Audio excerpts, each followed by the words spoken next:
এই ঈমান আবার দুই প্রকার। এই ঈমান কয় প্রকার? এক প্রকার হচ্ছে ধর্মীয় ধরনের ঈমান, আর এক প্রকার হচ্ছে পার্থিব ধরনের ঈমান।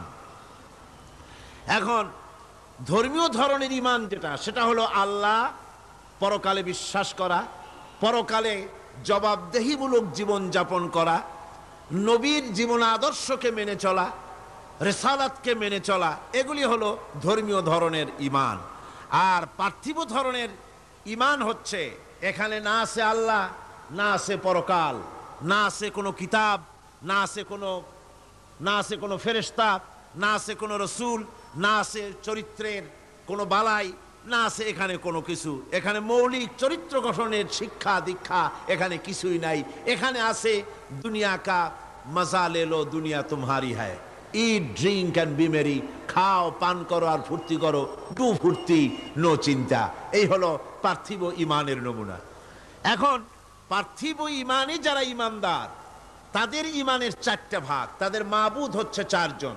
পার্থিব ঈমান, এই ঈমানে যারা বিশ্বাসী, তাদের মাবুদ কয়জন? চারজন। তাদের প্রথম মাবুদ, এক নম্বরের মাবুদ হচ্ছে দেশ বা জাতি। এই দেশের জন্য, জাতির জন্য তারা প্রাণ দিতে পারে, তারা সব কিছু করতে পারে। তারা দেশের জন্য, জাতির জন্য ধন, মান, রক্ত সব দেওয়া পুণ্যের কাজ বলে মনে করে। কিন্তু ধর্মের জন্য কোনো কিছু করা, এটা পিছিয়ে যাওয়া মনে করে, যে আমাদেরকে পিছিয়ে নিয়ে যাওয়া হচ্ছে, তথাকথিত মধ্যযুগের দিকে আমাদেরকে সরিয়ে নিয়ে যাওয়া হচ্ছে। দেশ এবং জাতি হলো তাদের কাছে প্রধান। তারা ধর্মকে বাদ দিয়ে জাতি গঠন করতে চায়। এজন্য বিশ্বকবি আল্লামা ইকবাল রহমতুল্লাহ আলাইহি বলেছেন, কম মজহব সে হ্যায় মজহব জু नहीं तुम भी नहीं, कौम मजहब से है मजहब जू नहीं तुम भी नहीं, जज्बे बहम जू नहीं महफिल अंजुम भी नहीं। ধর্মেতে হয় জাতির গঠন, ধর্ম নাই তো তুমিও নাই, নাইকো যদি মাধ্যাকর্ষণ, গ্রহ সূর্য ভূমিও নাই। ধর্ম দিয়ে একটা জাতির গঠন হয়, যদি ধর্মকে বাদ দিয়ে জাতি গঠন করা হয় তাহলে অবস্থা হবে মাধ্যাকর্ষণ, ল অফ গ্রাভিটেশনের কারণেই যেমন চন্দ্র, সূর্য, গ্রহ, নক্ষত্র, সৌররাজি, নবমণ্ডল, ভূমণ্ডল একটা আর একটাকে টেনে ধরে আছে, আকর্ষণ করে আছে, আর একটাকে কেন্দ্র করে আর একটা ঘুরছে, টিকে আছে, এর স্থিতিশীলতা আছে। যেদিন এই মাধ্যাকর্ষণ শক্তি যদি না থাকে, তাহলে গ্রহ, সূর্য, ভূমি যেমন থাকবে না, অনুরূপভাবে যে জাতি গঠন হয় ধর্ম বিবর্জিতভাবে, সেই জাতি দুনিয়ার ভিতরে টিকে থাকতে পারে না। তারা লাঞ্ছিত হয়, তারা নিগৃহীত হয়, তারা নির্যাতিত হয়।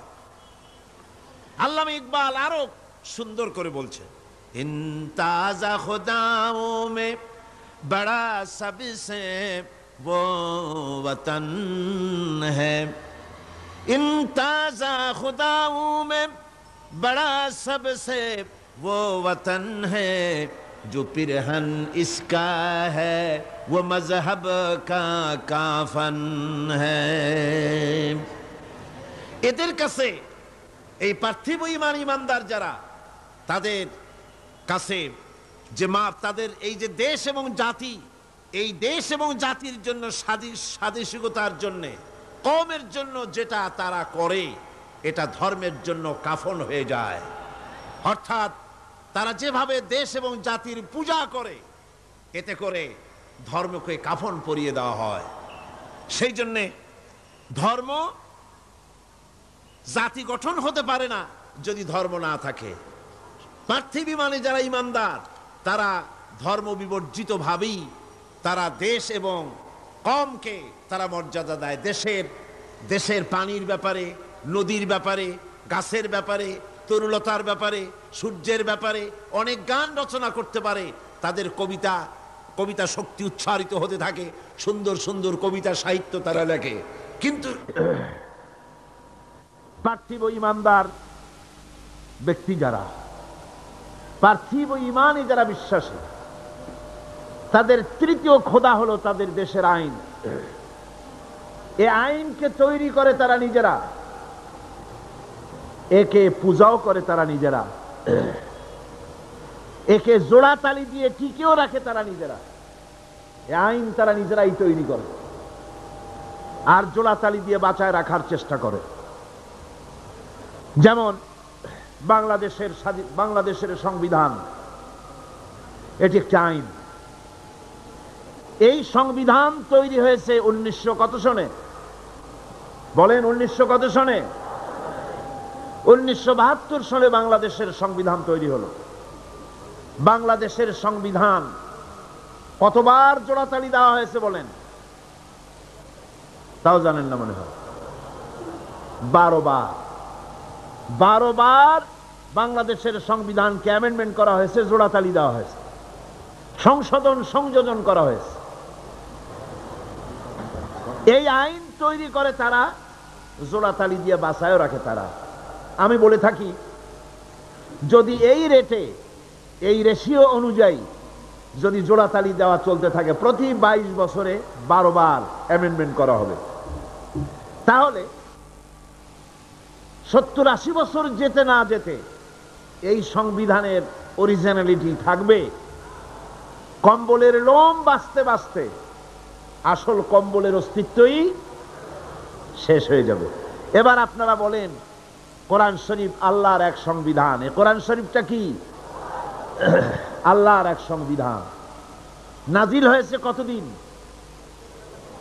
1400 বছর। এই দীর্ঘ 1500 বছরের মতো পার হয়ে গেল। কোরআনে কারিমের ভিতরে জোড়াতালি দেওয়া, অ্যামেন্ডমেন্ট করার প্রয়োজনীয়তা দেখা দিয়েছে কতবার? আর যারা জবাব দিলেন না তাদের মনে বুঝি সন্দেহ আছে? কতবার হয়েছে? ভবিষ্যতে হওয়ার কোনো সম্ভাবনা আছে? নাই। কারণ এই সংবিধানটা আল্লাহর তৈরি। এটা কার তৈরি? আল্লাহ পাকের তৈরি। মানুষ যে সংবিধান তৈরি করে, যে আইন তৈরি করে, সেটা করে নিজস্ব জ্ঞান দিয়ে। আর মানুষের নিজস্ব জ্ঞান হচ্ছে সীমিত জ্ঞান। এ জ্ঞানে অতীত সে ভুলে যায়, ভবিষ্যৎ সে জানে না, বর্তমান সম্পর্কে সিদ্ধান্ত নিতে গিয়ে সে ভুল করে।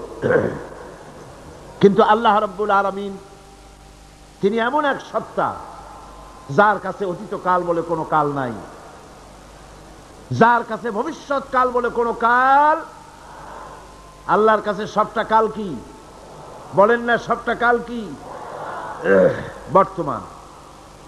সুতরাং বর্তমানের উপরে ভিত্তি করে যে আল্লাহ পাক আইনের কিতাব রচনা করেছেন, তার ভিতরে পরিবর্তনের প্রয়োজন কিয়ামতের এপাশে পরিবর্তন প্রয়োজন দেখা দিবে না। কোন আলহামদুলিল্লাহ। এই জন্যে কোরআন শরীফ বলছে, রাসূল করিম সাল্লাল্লাহু আলাইহি ওয়াসাল্লামের কাছে তারা বলতো, ইয়াকুলুনা হাল লানা মিনাল আমরি মিন শাই। তারা বলতো, হে নবী, আইন প্রণয়নের ব্যাপারে আমাদের কোনো অধিকার আছে কিনা, আমরা একটু অংশ নিতে পারি কিনা? আল্লাহ পাক জবাবে বললেন, কুল ইন্নাল আমরা কুল্লুহু লিল্লাহ।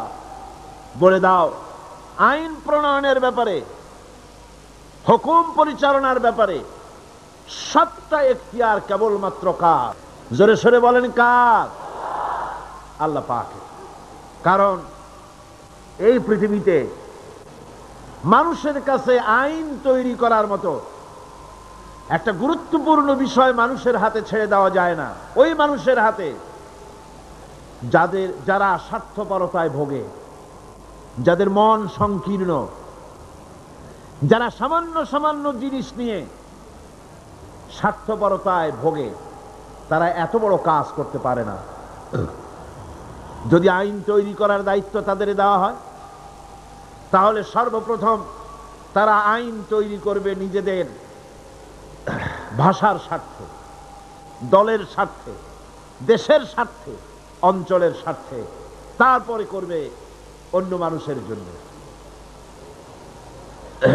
দেখেন, পৃথিবীতে সবচাইতে এসেনশিয়াল জিনিসগুলো এই জন্য আল্লাহ পাক নিজের হাতে রেখে দিয়েছেন।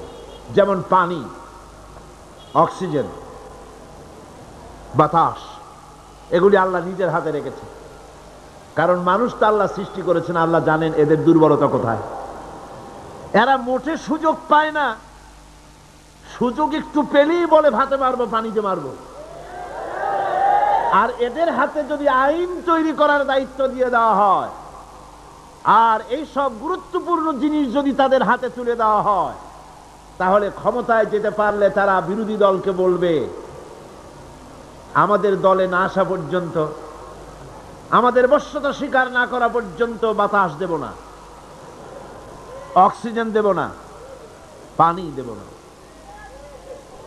এই জন্যে সবচাইতে গুরুত্বপূর্ণ জিনিসগুলি আল্লাহ তার নিজের হাতে রেখেছেন। এই পৃথিবীতে পানি, আগুন, বাতাস, অক্সিজেন যেমন গুরুত্বপূর্ণ, এর থেকে কম গুরুত্বপূর্ণ নয় পৃথিবীর মানুষের জন্য একটি সার্বজনীন আইন। যেহেতু বাতাস থাকুক, বাতাস তো আছে পৃথিবীতে, বাতাসের অভাব নাই, পানির অভাব নাই, আগুনের অভাব নাই, অক্সিজেনের অভাব নাই, তারপরেও মানুষেরা আজ নির্যাতিত, নিষ্পেষিত, নারীরা অধিকার হারা, শ্রমিকরা অধিকার থেকে বঞ্চিত, কালো মানুষ সাদা মানুষের নির্যাতনে নাগরিক অধিকার থেকে বঞ্চিত। পৃথিবীর ছোট ছোট শক্তিগুলিকে বৃহৎ শক্তিগুলি শেষ করে দিচ্ছে।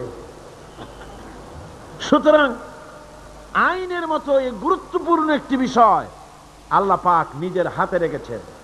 কার হাতে রেখেছেন? নিজের হাতেই রেখেছেন। সে আইনের কিতাবখানার নাম হলো, এটার নাম হলো কোরআন। তাই আল্লাহ রাব্বুল আলামিন তার উপরে যারা ঈমান আনে, তাদের ঈমানের ভিতরে আল্লাহ থাকে, রসুল থাকে, পরকাল থাকে, জবাবদিহিমূলক আচরণ থাকে। সে ব্যাখ্যা পরে দেব। আর পার্থিব ঈমানে যারা বিশ্বাসী, পার্থিব ঈমান যাদের রয়েছে, পার্থিব ধরনের ঈমান যাদের, তাদের ঈমান হলো 3 নম্বরে হতেছে তাদের দেশের আইন, 4র্থ নম্বরে তাদের মাবুদ হচ্ছে, 4র্থ নম্বরের খোদা হচ্ছে তাদের কাছে তাদের নফস, প্রবৃত্তি। এই নফসের গোলামি তারা করে, প্রবৃত্তির গোলামি তারা করে, মন যা চায় তাই তারা করে। সেখানে কোনো বাধা নাই, সেখানে কোনো বিপত্তি নাই, সেখানে কোনো আইন নাই, নীতি নৈতিকতার কোনো বালাই নাই, মন যা চায় তাই তারা করে। এটা হলো 3 নম্বর সর্বশেষ মাবুদ।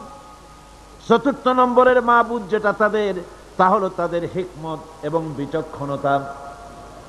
এই হিকমত আর বিচক্ষণতা তাদের, এ দিয়ে তারা এখানে সামান্য কিছু, এই হিকমত দিয়ে, এই বিজ্ঞান দিয়ে, এই কলা কুশলতা দিয়ে, এই বিচক্ষণতা দিয়ে সামান্য কিছু তাদের কল্যাণ হলেও সার্বিকভাবে তাদের কোনো কল্যাণ বয়ে আসে না।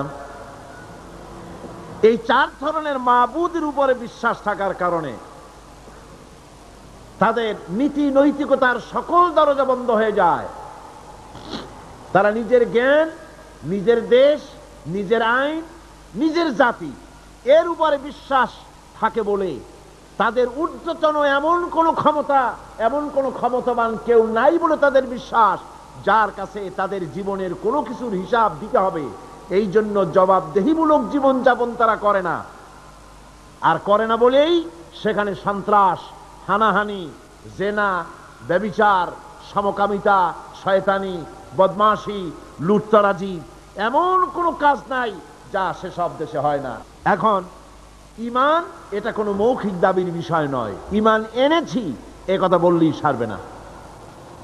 আল্লাহ রাব্বুল আলামিন কোরআনে কারীমের ভিতরে বলেছেন, ওয়া মিনান নাসি মান ইয়াকুলু আমান্না বিল্লাহি ওয়া বিল ইয়াউমিল আখির ওয়া মা হুম বিমুমিনিন। আল্লাহ রাব্বুল আলামিন বলেন, লোকেদের ভিতরে এমন বহু লোক আছে যারা বলে আল্লাহ এবং পরকালের উপরে বিশ্বাস স্থাপন করেছি। আল্লাহ বলেন, ওয়া মা হুম বিমুমিনিন, এরা মুমিন না। লক্ষ্য করুন, যেখানে আল্লাহ এবং পরকালে বিশ্বাস করা হলো মৌলিক বিষয় ঈমানের, আল্লাহ এবং পরকালকে বিশ্বাস করেছি এ কথা বলার পরে আল্লাহ পাক বলছেন ওমা হুম বিমুমিনিন, এরা মুমিন না। কারণ কি? কারণ হচ্ছে এগুলি হচ্ছে তাদের মৌখিক দাবি। এই মৌখিক দাবির উপরে ভিত্তি করে ঈমান হয় না।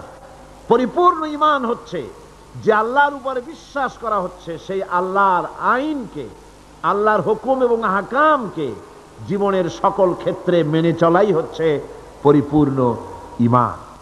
আর এই ঈমান যারা আনে তারাই হয় সেই ঈমানদার লোকেরাই পৃথিবীর মধ্যে সবচাইতে মর্যাদা সম্পন্ন। আর তাদের মর্যাদা সম্পর্কে আল্লাহ পাক কোরআন শরীফে বলছেন, যারা ঈমান আনে দুনিয়াও তাদের মর্যাদা হবে, আখিরাতেও মর্যাদা হবে।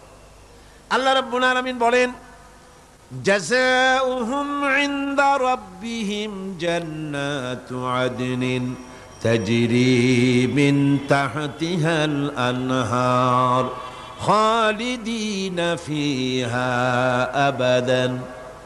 আল্লাহ পাক বলছেন, যারা নাকি ঈমান আনবে আমার উপরে আর আমলে সালেহ করবে, নেক কাজ করবে, তাদের জন্য পুরস্কার হলো সবুজ শ্যামল এমন জান্নাত আমি তাদের জন্য রেখেছি, যার নিচের থেকে শতত নহর প্রবাহিত। আর এই জান্নাতের ভিতরে তারা থাকবে, তারা সেখানে বসবাস করবে।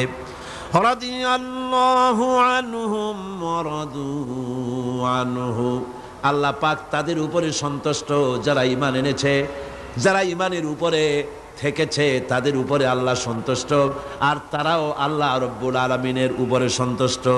যালিকা লিমান খাশিয়া রাব্বাহ, আর এটা এই জন্যে যে তারা তাদের প্রভুকে ভয় করে চলেছে, তারা তাদের আল্লাহকে, তাদের রবকে ভয় করে জীবন যাপন করেছে। এই জন্য আল্লাহ রব্বুল আলামিন কিয়ামতের দিন তাদেরকে পুরস্কৃত করবেন। ঈমান মুমিন ব্যক্তির শ্রেষ্ঠ অবলম্বন, ঈমান মুমিন ব্যক্তির শ্রেষ্ঠ অবলম্বন।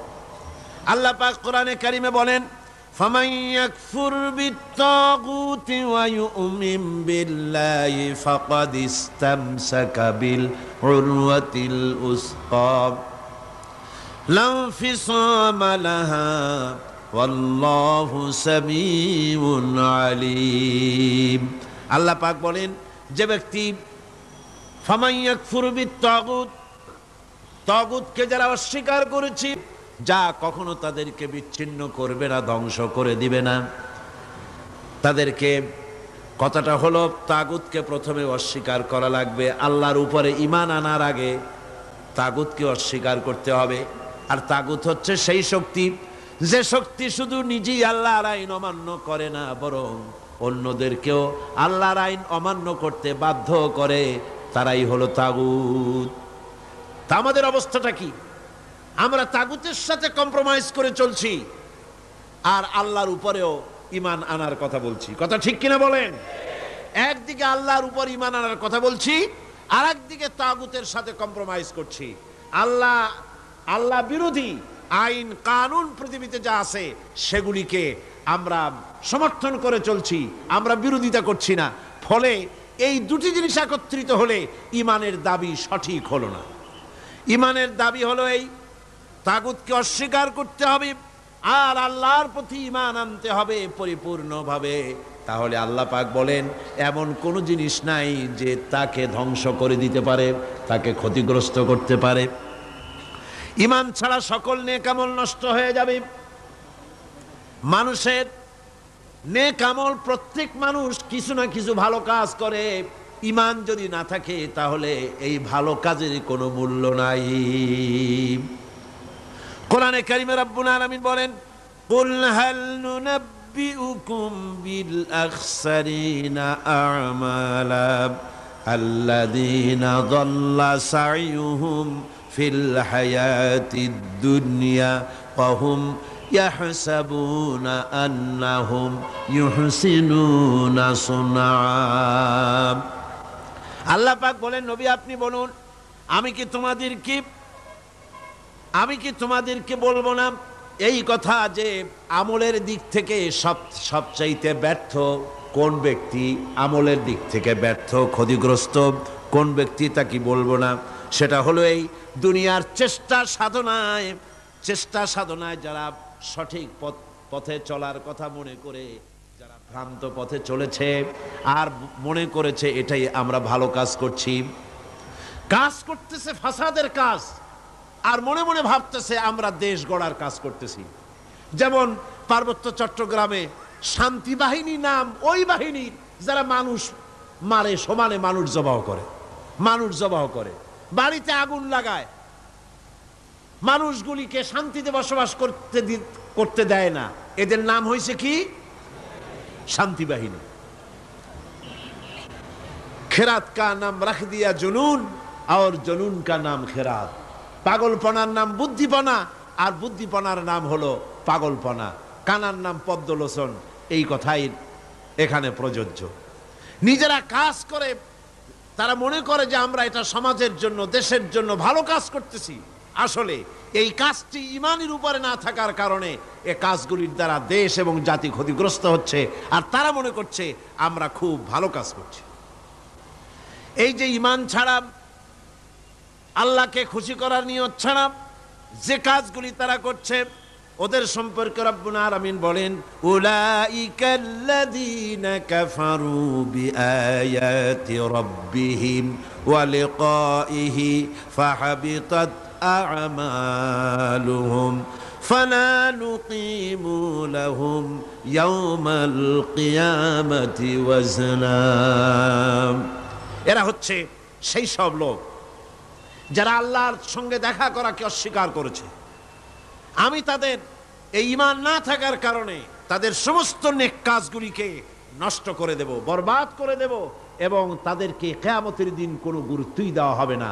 তারা এই পৃথিবীতে যতই নিজেদেরকে গুরুত্ব মনে করুক, নিজেদের গুরুত্ব নিজেরা মনে করুক, বা অপর মানুষেরা তাদের গুরুত্ব দিক না কেন, কিয়ামতের দিন তারা আমার কাছে কোনো গুরুত্ব পাবে না। ঈমান এমন একটা জিনিস যেটা আল্লাহর শাস্তি থেকেও বাঁচিয়ে দেয়। আল্লাহ মানুষের উপরে যদি কোনো গজব আসে, আযাব আসে, এই আযাব থেকে, গজব থেকে বাঁচতে হলে কিসের প্রয়োজন? জোরে বলেন না, কিসের প্রয়োজন? ঈমানের প্রয়োজন। আল্লাহ রাব্বুল আলামিন বলেন, প্রচন্ড শাস্তি থেকে বাঁচার জন্য ঈমানের দরকার হবে। ইয়া আইয়ুহাল্লাযীনা আমানু হাল আদুল্লুকুম আলা তিজারাতিন তুনজিকুম মিন আযাবিন আলীম। হে বিশ্বাসীরা, আমি কি তোমাদের কেমন একটি ব্যবসার কথা বলবো না যে ব্যবসায় তোমাদেরকে কঠিন জাহান্নামের শাস্তি থেকে বাঁচায় দেবে? কোন সুবহানাল্লাহ। আল্লাহ জাহান্নামের শাস্তি থেকে বাঁচাবার জন্য ফর্মুলা দিচ্ছেন, বাতায় দিচ্ছেন। আমি এমন একটা ব্যবসার কথা তোমাদের বলি যে ব্যবসাটা করলে পরে জাহান্নামের কঠিন শাস্তি থেকে তোমরা বেঁচে যাবে। ব্যবসার কথা আল্লাহ পাক এই জন্য বললেন, মানুষের ব্যবসায় লাভবান হওয়ার ব্যাপারটায় খুব বেশি লোভ থাকে। ব্যবসায় লাভবান হওয়ার জন্য রাত জাগে, কষ্ট করে, পরিশ্রম করে। ব্যবসাটা মানুষ খুব ভালো বোঝে। এই জন্য কিয়ামতের দিনে নাকি এক ব্যক্তিকে উপস্থিত করা হবে, ফেরেশতা তাকে বলবে, এটা কোনো কোরআন হাদিস নয়, রূপক একটি কথা। ফেরেশতা তাকে জিজ্ঞেস করবে, সে লোকটা বড় ব্যবসায়ী, পৃথিবীতে নাম করা ব্যবসায়ী ছিল। ফেরেশতা তাকে প্রশ্ন করবে, আল্লাহর বান্দা, তোমার নেক এবং পাপ আর পুণ্য দুটোই সমান সমান হয়ে গেছে, বলো এখন তুমি কোথায় যাবা? দোজখে যাবে না বেহেশতে যাবা? ব্যবসায়ী লোকটি তখন বলবে, ভাই ফেরেশতা, আমি বেহেশতও চিনি না, দোজখও চিনি না, যেখানে গেলে পরে আমার 2 টাকা লাভ হবে আমার সেখানে পাঠায় দাও। তার মানে হচ্ছে ব্যবসাটা মানুষে খুব ভালো বোঝে, আর লাভ এর কথা শুনলে পরে মানুষ সেদিকে বেশি ঝুঁকে পড়ে। এ পৃথিবীর বুকে যত ব্যবসা আছে, সমস্ত ব্যবসার ভিতরে লাভ আছে, নোকসানেরও সম্ভাবনা আছে। 100% লাভের সম্ভাবনা নিয়ে ব্যবসা কেউ করতে পারে না, করা সম্ভব নয়। আল্লাহ রাব্বুল আলামিন বলেন, আমার সঙ্গে যে ব্যবসাটা হবে ওই ব্যবসাটা হলো তিজারাতান লান তাবুর, এই ব্যবসার ভিতরে কোনো নোকসান নাই, কোনো রকমের ক্ষতি বা লসের কোনো সম্ভাবনা নাই। জোরে বলেন সুবহানাল্লাহ। জাহান্নাম থেকে যদি বাঁচতে চাও আমার সাথে ব্যবসা করো। সেই ব্যবসাটা কি? জাহান্নামের আযাব থেকে বাঁচতে হলে আল্লাহর সাথে যে ব্যবসাটা, সেই ব্যবসাটার নাম হলো ঈমান। সেই ব্যবসাটার নাম কি? ঈমান। তুমিনুনা বিল্লাহি ওয়া রাসূলিহি ওয়া তুজাহিদুনা ফি সাবিলিল্লাহি বিআমওয়ালিকুম ওয়া আনফুসিকুম যালিকুম খায়রুল লাকুম ইন কুনতুম তা'লামুন। এটা হলো আমার সঙ্গে ব্যবসাটা করো, পুঁজি খাটাও, তিনটা পুঁজি খাটাও। সে তিনটা পুঁজি হলো ঈমানের উপরে ভিত্তি করে। একটা হলো আমি আল্লাহর উপরে ঈমান, দুই নম্বরে আমার রাসূলের উপরে ঈমান, আর আমার রাস্তায় জান আর মাল দিয়ে জিহাদ করা। এই ঈমানের পুঁজি যদি খাটাতে পারো, জাহান্নামের কঠিন শাস্তি থেকে আমি আল্লাহ বাঁচায় দেব। দুনিয়াও যত আযাব আসে গজব আসে, এটা হলো পরকালের কথা। দুনিয়ায় যত শাস্তি আছে গজব আসি, দুনিয়ার আযাব থেকেও বাঁচার জন্য আল্লাহ পাক বলেন ঈমান হলো একমাত্র অবলম্বন। ঈমান যদি থাকে দুনিয়ার আযাব থেকেও বাঁচায় দেব। ওয়ালাম্মা জাআ আমরুনা নাজ্জাইনা হুদান ওয়াল্লাযীনা আমানু মাআহু বিরহমাতিম মিন্না ওয়ানাজ্জাইনাহুম মিন আযাবিন গালিয। আল্লাহ পাক বলেন, যখন আমার আযাবের ফয়সালা হয়ে গেল, চূড়ান্ত রূপে আযাবের ফয়সালা হয়ে গেল কওমে হুদের উপরে, আমি তখন হুদকে এবং তার উপরে যারা ঈমান এনেছিল, আমার উপরে যারা ঈমান এনেছিল, ঈমানদারদেরকে হুদের সঙ্গে আমি বাঁচাইয়া দিলাম, আমার গজব থেকে তাদেরকে রক্ষা করলাম। সুতরাং ঈমান হলো আসল জিনিস। সে আসল জিনিসের সাথে আমাদের সম্পর্ক খুবই কম। ঈমান হচ্ছে পৃথিবীর শান্তি এবং সমৃদ্ধির চাবিকাঠি। খাল কাটা অভিযানের মাধ্যমে সমৃদ্ধির চাবিকাঠি নয়। পৃথিবীতে আপনি তুঁত গাছ বেশি করে লাগাইয়া বেশি রকমের উৎপাদনমুখী অনেকগুলি কাজ করলেন, কিন্তু আপনার কাছে ঈমান নাই, আপনি পৃথিবীর ভিতরে শান্তি এবং সমৃদ্ধি লাভ করতে পারবেন না। আজ আমেরিকার মতো দেশ, যার প্রযুক্তির অভাব নাই, টেকনোলজির অভাব নাই, বিজ্ঞানের অভাব নাই, সব কিছু যার রয়েছে, সেই আমেরিকাও এখন অর্থনৈতিক সংকটে পড়ে গিয়েছে। এই অর্থনৈতিক সংকট থেকে বাঁচবার জন্য বেচারা, ওদের তো বুদ্ধি কম না, বুদ্ধি খুব ভালো। বুদ্ধি আল্লাহ যাদের বেশি হওয়ার কথা ছিল, আল্লাহ যাদের বুদ্ধি বেশি দেওয়ার কথা ছিল, যাদের বুদ্ধি বেশি হবে, তাদের মগজই আজকে খালি হয়ে গেছে। আমেরিকা তার অর্থনৈতিক সংকটের কারণে বিশাল মাথা ভারী সৈন্য, এই এত সৈন্য পুষবে কি করে? কষ্ট হয়ে গেছে, মুসিবত হয়ে গেছে এই বিরাট সেনাবাহিনী তার জন্য। কি চালাক, কি বুদ্ধি তার! সে বুদ্ধি করে সাদ্দামকে বলে দিল, তোমার কিছু সংখ্যক সৈন্য কুয়েতের বর্ডার দিয়ে একটু মার্চ করায় আনো। যুদ্ধ টুদ্ধের দরকার নাই, খালি একটা মার্চ করায় নিয়ে আসো। সাদ্দাম তার 60,000 সৈন্য কুয়েতের বর্ডার দিয়ে মার্চ করায় নিয়ে আসলো। কুয়েত তো শীত, মার্চ দেখেই তার অবস্থা কাহিল। আমেরিকা বলল, কোনো ভয় নাই, এ সাদ্দাম ভারী দুষ্ট, তোমারে শেষ করবে, আমি আসতেছি, আমি থাকতে তোমার ভরসা কি? মানে এই ভয় কি? সাহায্য চাওয়ার আগেই 2 লক্ষ সৈন্য পাঠিয়ে দিল কুয়েতে। এই 2 লক্ষ সৈন্য, সাদ্দাম তো শুধু মার্চ করে, তার সৈন্য ব্যারাকে পাঠিয়ে দিয়েছে। 2 লক্ষ সৈন্য কুয়েতের বুকে আজ অবস্থান করছে। এই 2 লক্ষ সেনাবাহিনীকে খাওয়া পরা, তাদের বেতন, তাদের চিকিৎসা, তাদের সামরিক মহড়া, সব খরচ বহন করতে হবে কুয়েতকে এবং সৌদি আরবিয়াকে। দেখেন অবস্থা। তাহলে বোঝা গেল ঘটনাটা বাইদি ভাই আমি বললাম, মূল আমি যেটা বলতে চেয়েছি, যে জমিন থাকলেই, প্রযুক্তি থাকলেই সমৃদ্ধি আসে না।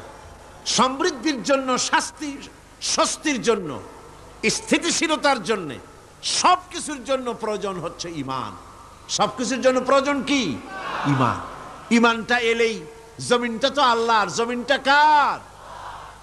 আল্লাহ রাব্বুল আলামিন বলেছেন, আমি যেখান থেকে শুরু করেছিলাম ভূমিকার ভিতরে, যেখানে বলেছিলাম ওয়ালাউ আন্না আহলাল কুরআ আমানু ওয়াত্তাকাউ লাফাতাহনা আলাইহিম বারাকাতিম মিনাস সামাই ওয়াল আরদ।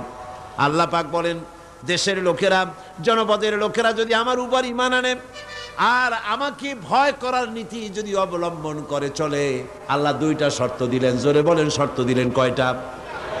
কি কি? ঈমান আর তাকওয়া। ঈমান আর কি? দুইটা শর্ত দিলেন আল্লাহ।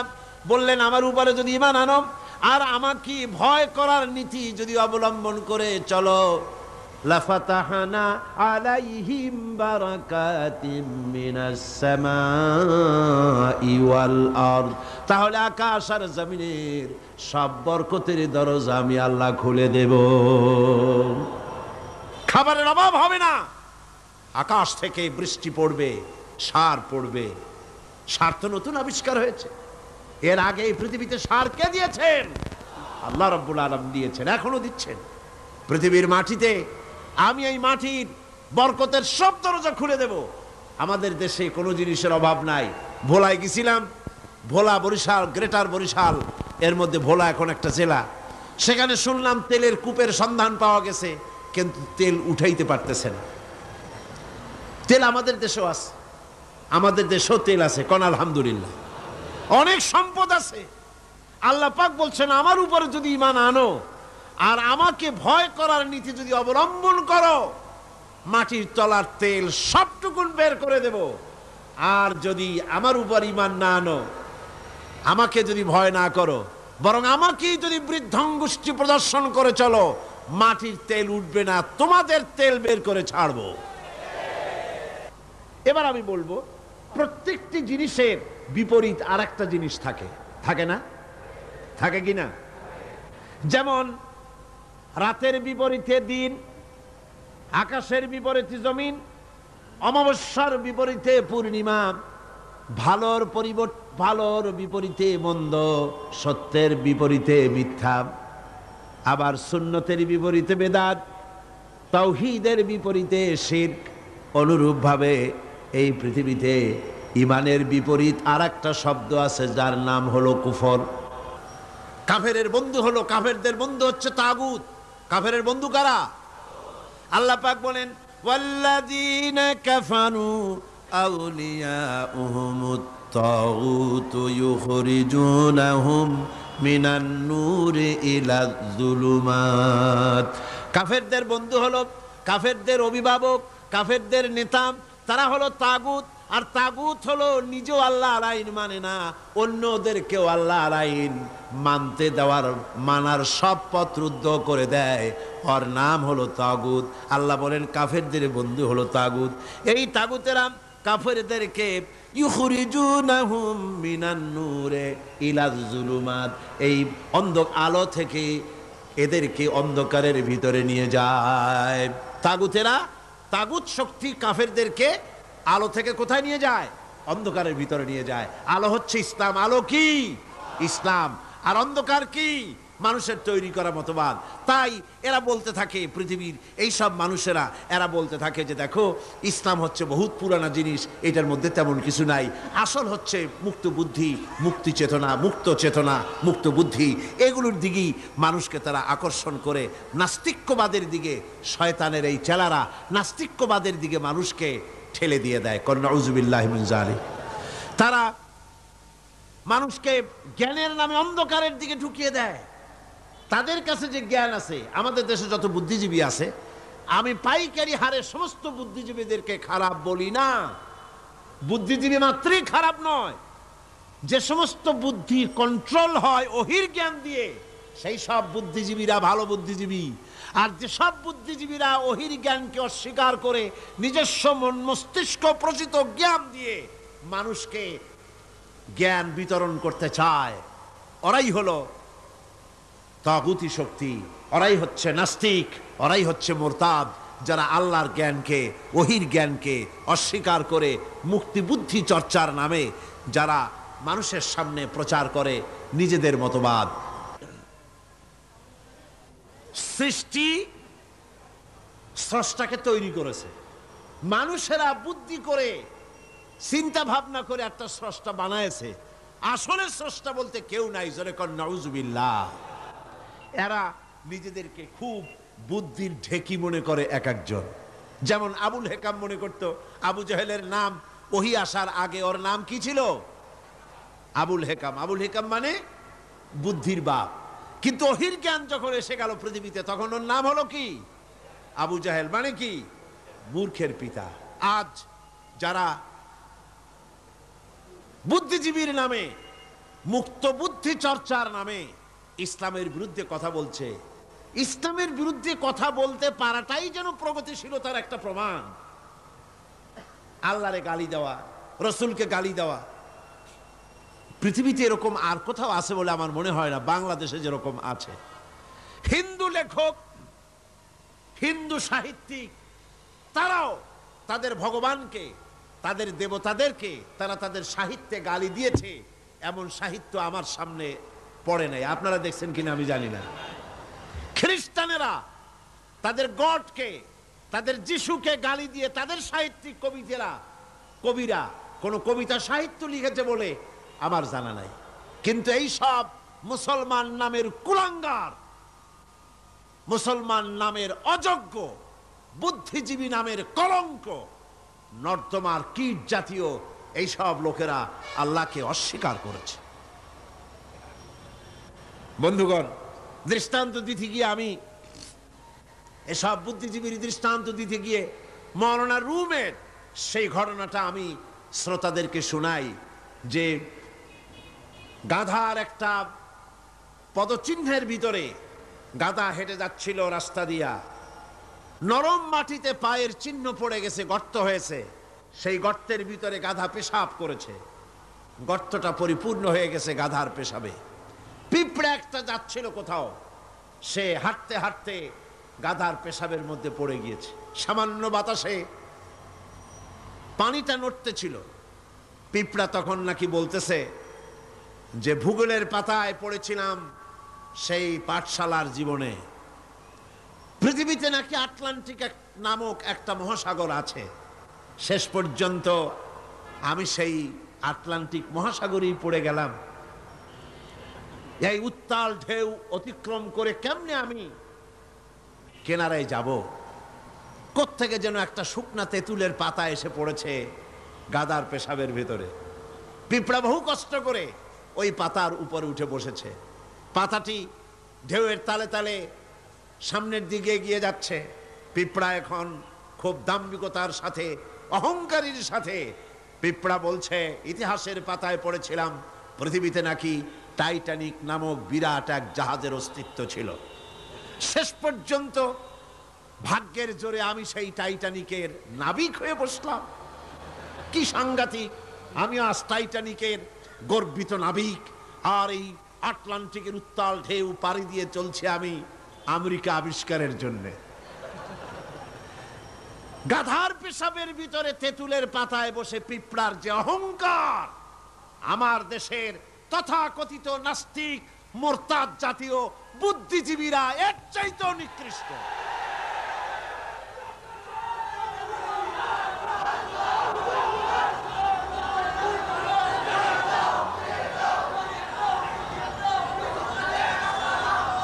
এবার আল্লাহর ভাষায় শুনুন, পৃথিবীর শ্রেষ্ঠ মানুষ কারা তাও আল্লাহর ভাষায় শুনেছেন। এবার আল্লাহর ভাষায় শুনুন, এই পৃথিবীতে নিকৃষ্ট মানুষ কারা। আল্লাহ পাক বলেন, ইন্না শাররাদ দাওয়াবি ইনদাল্লাহিল্লাযীনা কাফারু ফাহুম লা ইউমিনুন। আল্লাহ পাক বলেন, এই পৃথিবীর বুকে বিচরণশীল জীবদের মধ্যে সবচাইতে নিকৃষ্ট প্রাণী বা জীব হচ্ছে তারা যারা নাকি ঈমান আনে নাই। যারা ঈমান আনে নাই তারাই হলো, অর্থাৎ যারা নাস্তিক, যারা মুরতাদ, তারা হলো পৃথিবীর যারা কাফের, তারা হচ্ছে পৃথিবীর সবচাইতে নিকৃষ্ট প্রাণী। এই পৃথিবীতে বিচরণশীল জীব প্রাণী যত আছে আল্লাহর দৃষ্টিতে নিকৃষ্ট হচ্ছে কারা? নাস্তিক এবং মুরতাদ। এদের জন্য শাস্তি আল্লাহ রাব্বুল আলামিন বলেন কাফির দুনিয়া এবং আখিরাতের উভয় জায়গায় শাস্তি তারা পাবে, কোন জায়গায় তাদের শান্তি হবে না। ফাআম্মাল্লাযীনা কাফারু ফাউআযযিবুহুম আযাবান শাদীদান ফিদ দুনিয়া ওয়াল আখিরাহ ওয়া মা লাহুম মিন নাসিরিন। যারা নাকি কুফরি করেছে, আমাকে অস্বীকার করেছি, আমার আইনকে অবজ্ঞা করেছে, অস্বীকার করেছে, তাদেরকে দুনিয়া এবং আখিরাতে আমি লাঞ্ছিত করব এবং তারা কোনো সাহায্যকারী পাবে না। কাফের হচ্ছে, নাস্তিক এবং মুরতাদরা হচ্ছে চতুষ্পদ জানোয়ারের মতো নির্বোধ। এরা নিজেদেরকে বুদ্ধিমান বলে দাবি করে, কিন্তু আল্লাহর কথায় এরা হচ্ছে নির্বোধ চতুষ্পদ জানোয়ারের মতো। কিসের মতো বলুন? জানোয়ারের মতো। আল্লাহ পাক বলছেন, আল্লাহ পাক বলেন ওয়ামাসালুল লাযীনা কাফারু কামাসালিল্লাযী ইয়ানঈকু বিমা লা ইয়াসমাউ ইল্লা দুআআ ওয়া নিদাআ সুম্মুম বুকুমুন উমিয়ুন ফাহুম লা ইয়াকিলুন। আল্লাহ পাক বলেন কাফেরদের দৃষ্টান্ত হচ্ছে এরকম, রাখাল যেমন তার জানোয়ারকে ডাকে। আপনাদের দেশে আছে না রাখাল গরুকে ডাকে, এই গরু এদিকে আয়, বলে না? এদিকে আয়, অথবা ডাইনে যাবার সামনে যা। গরু থেকে বোঝে যে এদিকে আয় মানে আমারে ডাকতেছে, ওদিকে যা মানে আমারে সরে যেতে বলতেছে। এগুলো বোঝে? বোঝে না।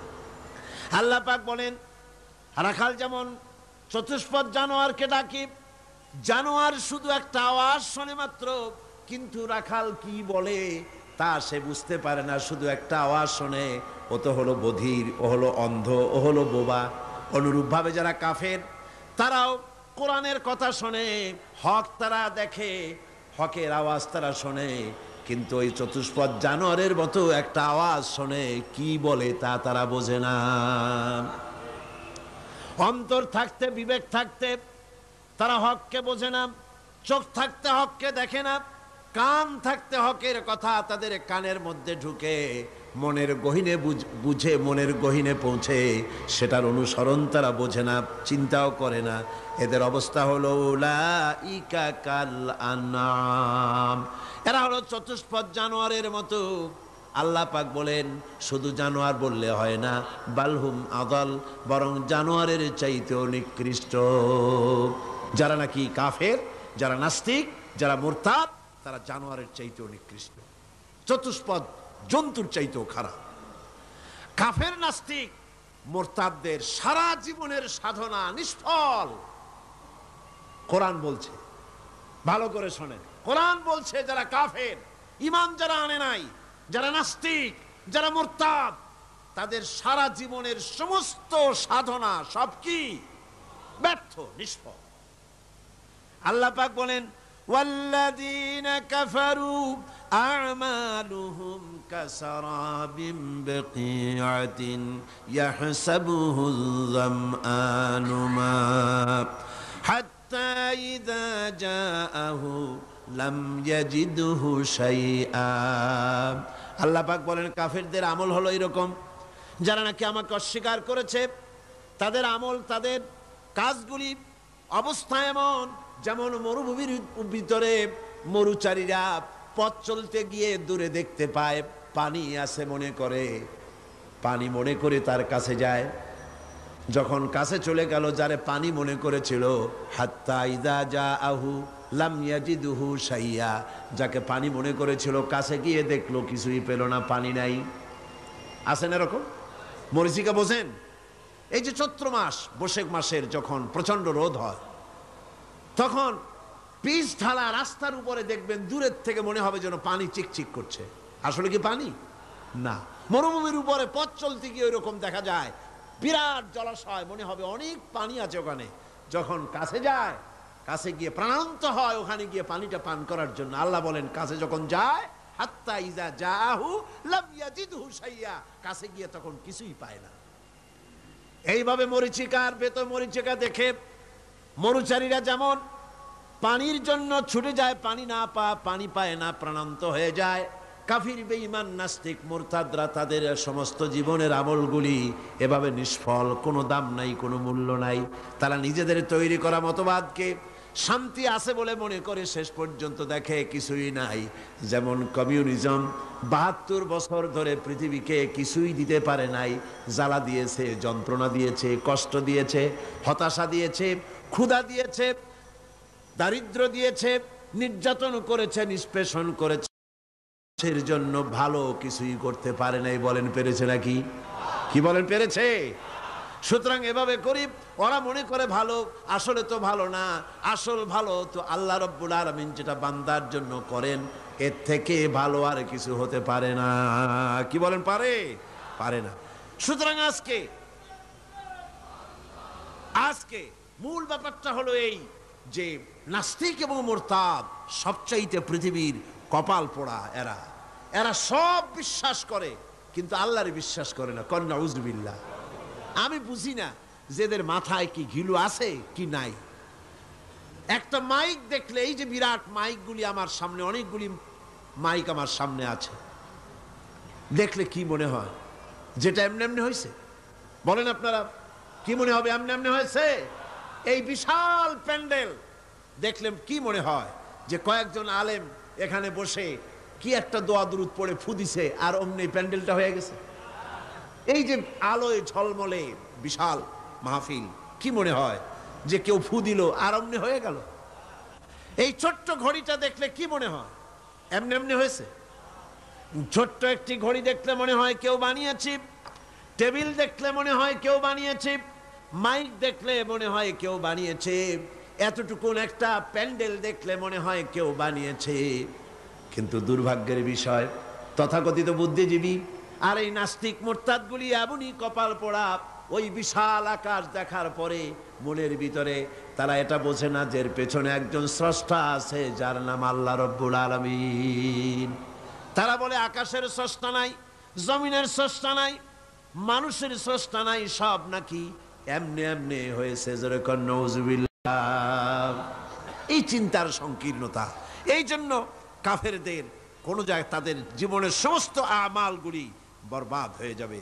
আর কুফরি অবস্থায় তারা যদি তওবা না করে, কাফেরেরা, মুরতাদরা, নাস্তিকরা তওবা করে যদি ঈমানের পথে ফিরে না আসে, তাহলে তাদের মৃত্যুর পর তাদের উপরে লানত সকলের, আল্লাহ, ফেরেশতা, সকলের লানত। আল্লাহ পাক বলেন ইন্নাল্লাযীনা কাফারু ওয়া মাতু ওয়া হুম কুফফারুন উলাইকা আলাইহিম লা'নাতুল্লাহি ওয়াল মালাইকাতি ওয়ান নাসি আজমাইন।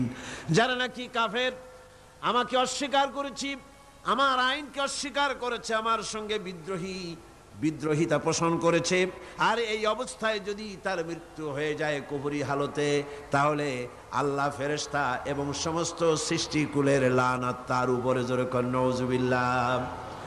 এরপরে মৃত্যুর পর কাফির নাস্তিকেরা যখন চলে যাবে জাহান্নামের ভিতরে, যখন যাবে সেখানেও তাদের কোনো চিৎকারে কাজ হবে না, সাহায্যকারী মিলবে না, দুনিয়াও অশান্তি, আখিরাতেও অশান্তি, শান্তি কোথাও মিলবে না। জাহান্নামের ভিতরে তো অবস্থাটা এমন হবে, লা ইয়ামুতু ফিহা ওয়ালা ইয়াহইয়া, সেখানে তারা বাঁচবেও না মরবেও না, এমন এক দুরবস্থার মধ্যে তারা কাটাবে।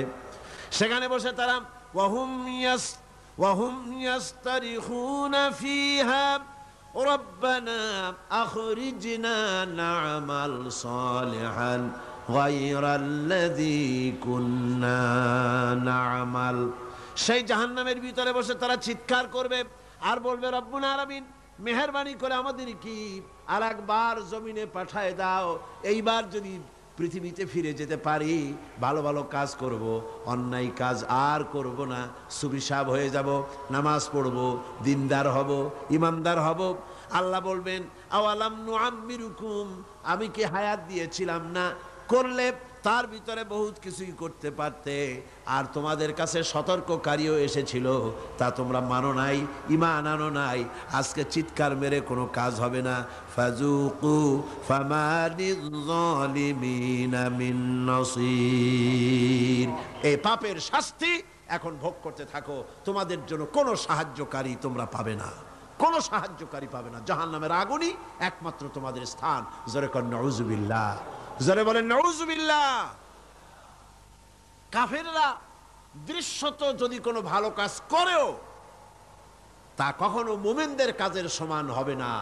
কাল সুবহানাল্লাহ। কাফেররা ভালো কাজ করে না? করে কি না? কর কিছু তো ভালো কাজ করে, অনেক ভালো কাজ করে। ভালো কাজ, ভালো কাজ মানে কি? মানুষের কল্যাণের জন্য, জীবের কল্যাণের জন্য অনেক ভালো কাজ কাফেরেরাও করে।